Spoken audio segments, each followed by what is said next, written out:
Une manipulation, c'est très difficile pour quelqu'un qui ne l'utilise pas tous les jours. Et c'est...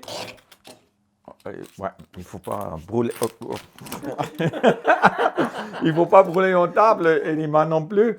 Voilà, bonjour tout le monde. Aujourd'hui, je veux parler un peu de survie avec vous.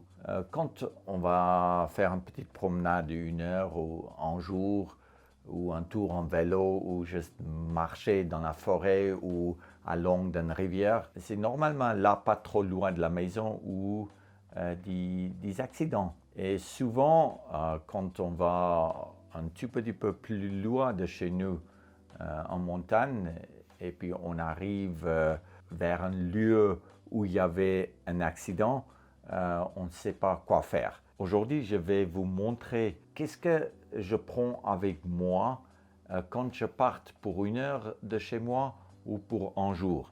C'est un petit kit de survie qui peut sauver la vie de quelqu'un. Pour moi, normalement, mon kit de survie que j'amène tous les jours avec moi, si c'est un vélo, si c'est à pied ou un kayak, c'est beaucoup plus souvent utilisé pour les autres que pour moi. Si on peut sauver la vie de quelqu'un, pour moi, dans cette communauté outdoor, on peut aller faire des promenades beaucoup plus sûres parce qu'il y a des gens qui savent quoi faire quand il y a un accident.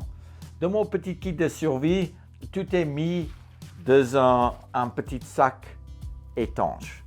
C'est important de mettre du matériel dans un sac étanche, tout simplement parce qu'une fois que les allumettes, des PQ, des vêtements secs et mouillés, ça ne sert à plus rien. Un petit sac étanche, tout simple, légère, qui fait 3 litres et qui ferme tout simplement sur un système qui roule sur lui-même avec un clip. C'est très basique et ça coûte pas du tout cher. Maintenant, je vais vous montrer qu'est-ce que je mets dans mon petit sac étanche.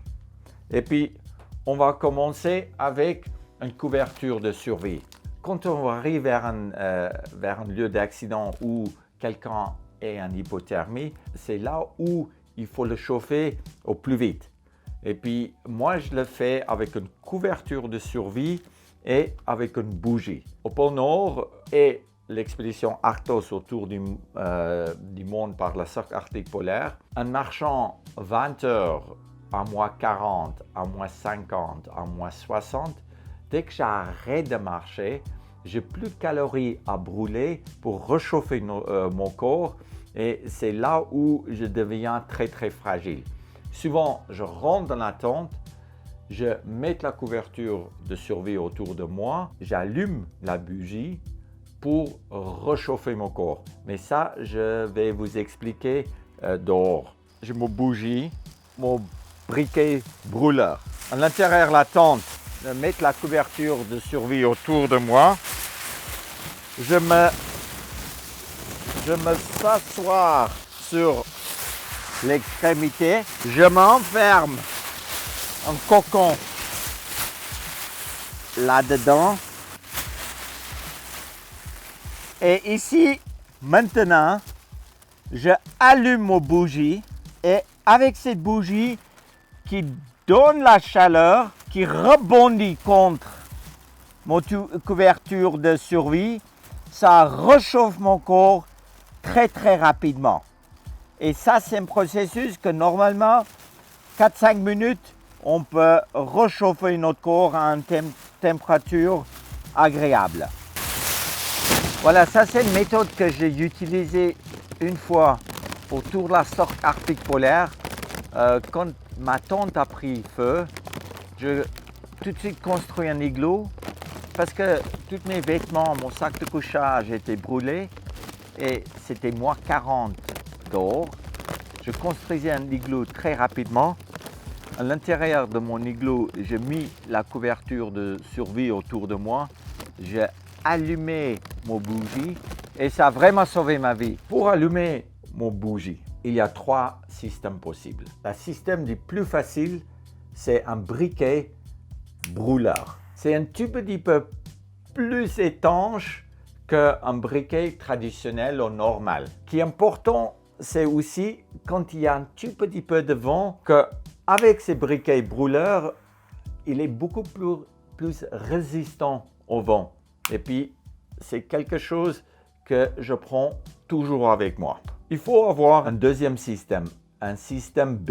Et mon système B, c'est des allumettes étanches que je mets dans une petite boîte étanche avec les allumes-feu. Les allumettes étanches, on allume quand ils sont mouillés, mais il faut vraiment essayer à la maison avant de partir parce que la vitesse, des fois, est importante. Le troisième système pour allumer un feu ou une bougie, c'est un pierre à feu. Pour moi, c'est un système qui est beaucoup plus souvent utilisé pour les grandes expéditions parce qu'on a beaucoup plus de chaleur qui se génère, mais une manipulation, c'est très difficile pour quelqu'un qui ne l'utilise pas tous les jours. Et c'est... Ouais, il ne faut pas brûler... Il ne faut pas brûler une table et les mains non plus. Ça veut dire que c'est un système que j'ai utilisé en descendant l'Amazone à la nage, en faisant les expéditions autour de l'équateur et même mouillé. On peut toujours allumer quelque chose très simplement comme ça. Mais il faut essayer vraiment à la maison. Quand quelqu'un a une hypothermie, c'est normalement parce qu'il y a la neige ou il y a du vent et la pluie. De se protéger de la pluie, ce n'est pas toujours possible.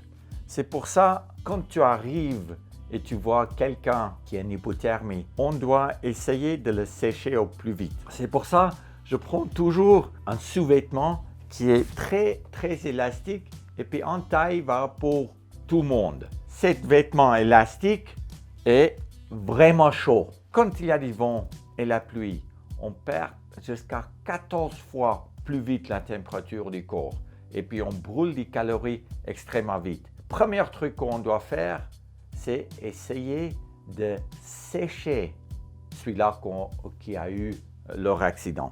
Et enlève les vêtements mouillés et mettre quelque chose sec. Une fois qu'on a mis les sous-vêtements secs, c'est là où je prends toujours un petit poncho avec moi. Cette poncho couvre la tête et notre corps. Et ça, c'est le meilleur système de garder quelqu'un sec parce qu'en étant assise sur quelque chose de dur comme un sac à dos, on peut mettre cette poncho avec les vêtements secs et puis on peut commencer de réchauffer notre corps. Un poncho, c'est vraiment utile. Quand on a les mains mouillées et puis on voit qu'il y a une plaie et quelqu'un a glissé, et puis il a tombé sur le rocher, et puis s'est coupé. Et puis quand on est coupé profond et puis ça saigne pas mal, il faut d'abord laisser saigner un tout petit peu, mais après il faut en nettoyer la plaie.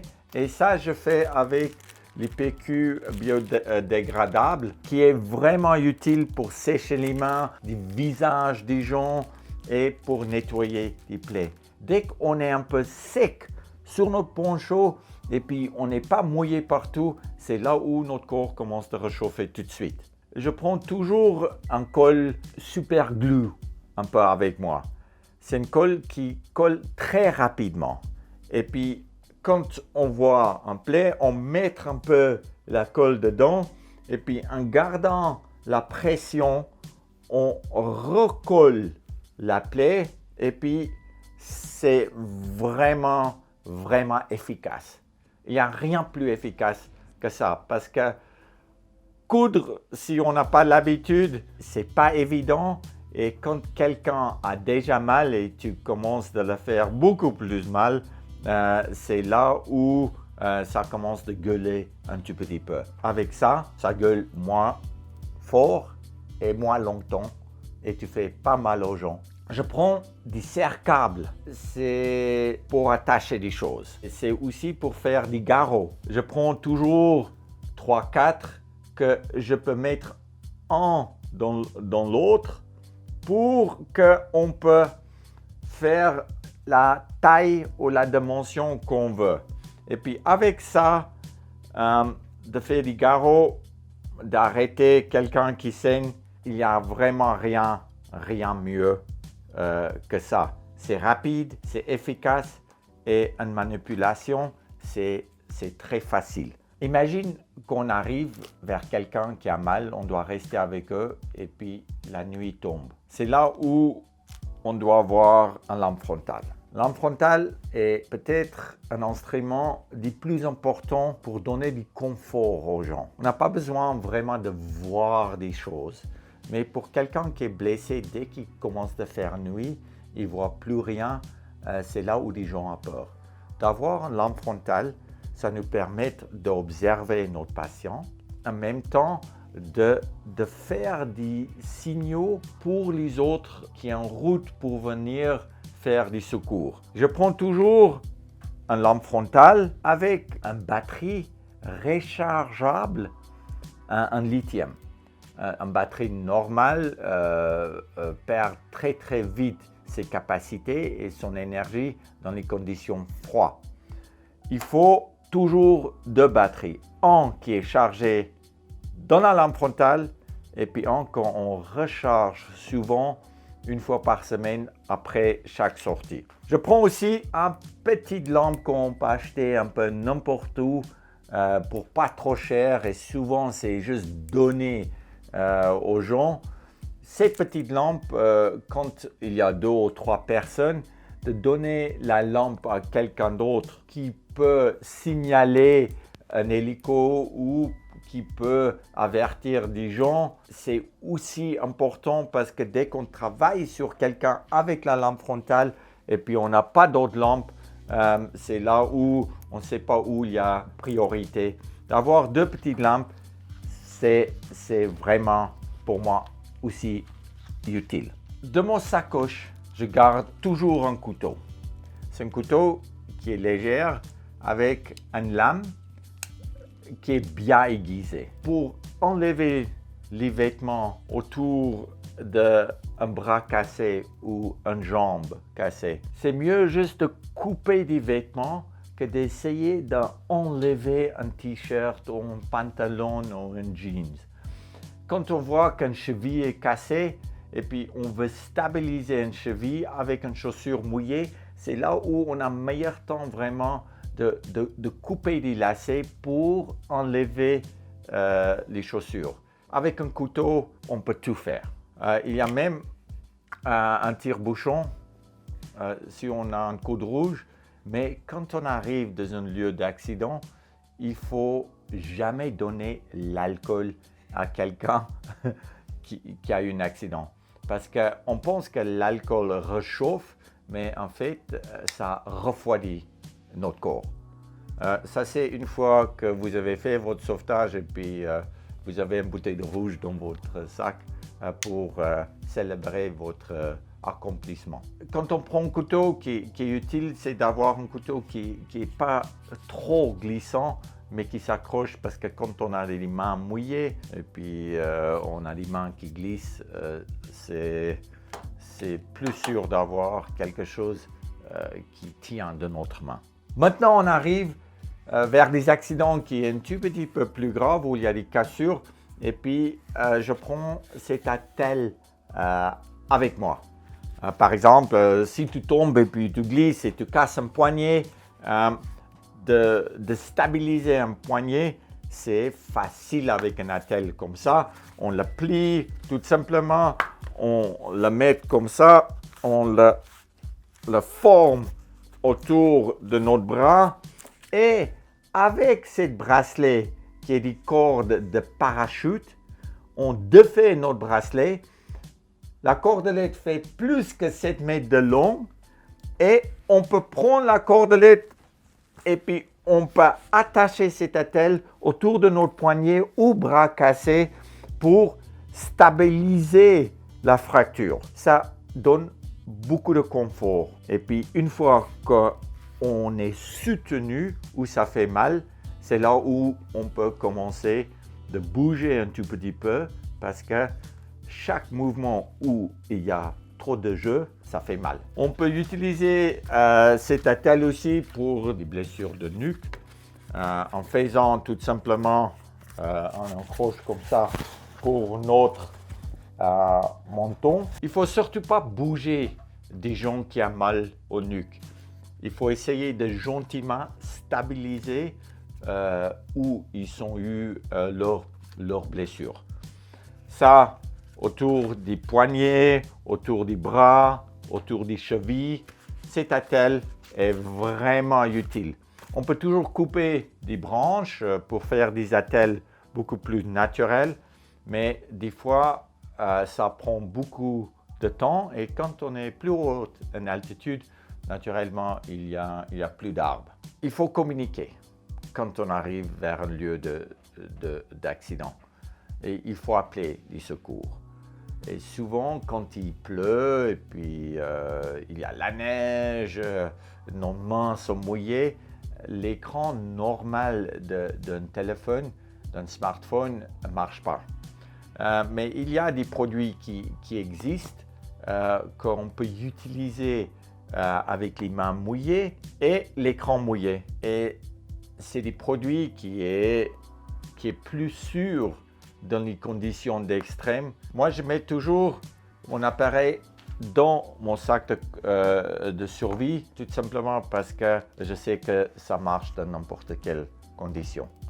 Et ça peut sauver la vie de quelqu'un très très rapidement. Et après, on met tout dans ces petits sacs étanches, couverture de survie, poncho, attelle, papier, toilette, téléphone, vêtements secs, les allumettes, briquet, colle pour les plaies, cordelette. On peut soit mettre autour de notre bras ou on peut le mettre là-dedans. Bougie, lampe frontale, batterie, un échange, les colliers, lampe et couteau. Tout dans un petit sac étanche, pas trop lourd, petit, qui peut sauver la vie de quelqu'un. Et voilà, j'espère que cette vidéo était instructive pour vous. Et puis, si vous avez encore des autres questions ou vous voulez savoir sur des techniques de survie qui est plutôt liées aux expéditions et pas liées au jour de tous les jours pour quelqu'un qui part pour quelques heures, faites-moi savoir parce que je peux aussi vous montrer comment on reste vivant dans la jungle pour 6 mois. Merci beaucoup. Ciao, ciao.